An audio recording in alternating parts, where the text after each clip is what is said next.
2 number से पैसे इकट्ठे करता है, कोई मिलावट करता है, कोई रिश्वत लेता है, या कोई किसी को धोखा दे करके पैसे इकट्ठे करता है, तो उसके लिए वो विष का काम करेंगे। अब एक व्यक्ति बता रहा था, उसका इकलौता पुत्र बीमार हो गया। पहले तो देश अपने लोकल डॉक्टरों को दिखाते रहे, कभी आराम हो जाए, कभी फिर हो जाए। फिर ऐसे ही संत साधु संतों के चक्कर में पड़ गए। फिर लास्ट में जब बिल्कुल वो एट द डेथ हो गया, मरने को हुआ, तो उसको फिर पीजीआई ले गए, वो ऑल इंडिया इंस्टीट्यूट दिल्ली लेकर गए। उसकी दोनों किडनी फेल होगी। किडनियों का ऑपरेशन हो गया, किसी रिश्तेदार ने दे दुआ दिए हुए। तो फिर क्या हुआ, वो लड़का स्वस्थ हो गया। पैसे लग गए लगभग 3 लाख से ऊपर। आज से लगभग 30 वर्ष पूर्व की बातें हैं। उस समय 3 लाख की बहुत की, आज के तो 30 लाख और उस समय के 3 लाख, इतना वो था, अंतर है अब की। उस समय जो पैसे की वैल्यू थी।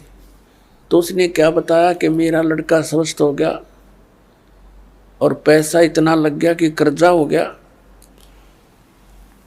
शादी विवाह की तैयारी कर रखी थी। विवाह से कुछ समय पहले ही दुर्घटना यानी बस एक्सीडेंट में मृत्यु होगी। अब वो इस सत्संग को सुनकर आंखों से आंसू नहीं सूख रहे थे उस व्यक्ति के, और अपने आप को कोस रहा था कि मुझे तो थोड़ी सजा मिली भगवान, मैं इतना नीच व्यक्ति था। अपने बच्चे को सुखी करने के लिए, इसको कार और कोठियों में देखने के लिए मैंने इतनी ऐसी गलतियां की कि अब मेरा कलेजा फटकर आता है। 2 लाख रुपए कमाए होंगे 5-10 वर्ष में, 2 नंबर का काम करके। 2 नंबर का काम क्या था कि उस समय ये कैसेट, ये टेप चल रहे थे, टेप रिकॉर्डर से चले थे, और उनकी जो रिफल होती थी वो कैसेट,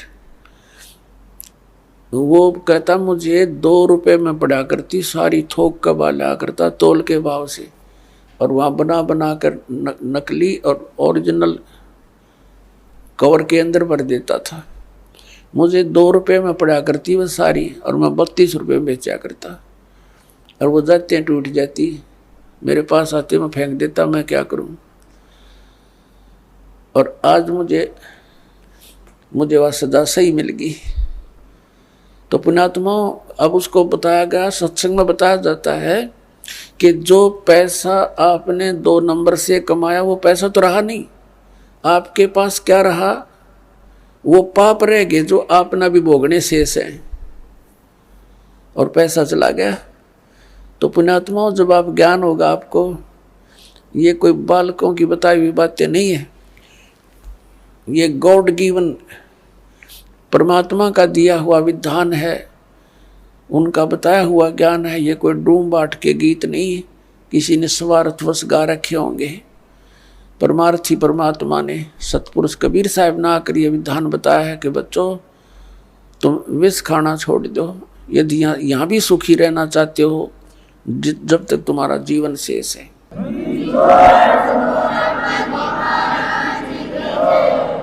और अनजान बच्चे ही गलतियां क्या किया करते हैं, जब समझदार हो जाएगा ना फिर इसका हाथ नहीं लगा सकते। जैसे छोटा सा बच्चा सर्प को भी पकड़ लेता है और उसको डस देता है, वो मर जाता है, उसको ज्ञान नहीं कि कितना भयंकर जानवर है। और जब वो बड़ा हो जाता है, उसको उस जानवर के बारे में जानकारी हो जाती है कि ये तो बड़ा खूंखार है, इसके निकट भी नहीं जाना चाहिए, तो फिर वो दूर से ही सर्प को देखकर भाग लेगा दूर, औरों को भी कहेगा इधर मत जाना, सर्प है सर्प है। और पहले वो चलते घिसरते घिसरते उसको पकड़ लेता है, क्योंकि उसको पता नहीं, ज्ञान नहीं, ज्ञान बिना डर नहीं होता। तो तत्व ज्ञान से आपको डर बनेगा। फिर उसके बारे में बताया है कि जैसे किर का जहर का रंग होरी हो, कहो कौन तिस खावे राम रंग होरी हो। जैसे विष का यानी जहर का एक कण भी पड़ा हो कहीं पर और ये पता लग जाए ये कण विष का है, कहते उस कण ने भी कौन खावे, किरका छोटा सा कण। और हम बोतल की बोतल पीवा जहर की, यानी कुछ भी ठा जा कोई आंट रही ना। बताओ किसी क्षेत्र में देख ले हाहाकार मची हुई है, किसी भी फील्ड में जाके देख लो इंसान को संतुष्टि संतोष रहा नहीं। तो यहाँ फिर पता लगेगा कि जैसे किरका जहर का रंग होरी हो, कहो कौन तिस खावे राम रंग होरी हो।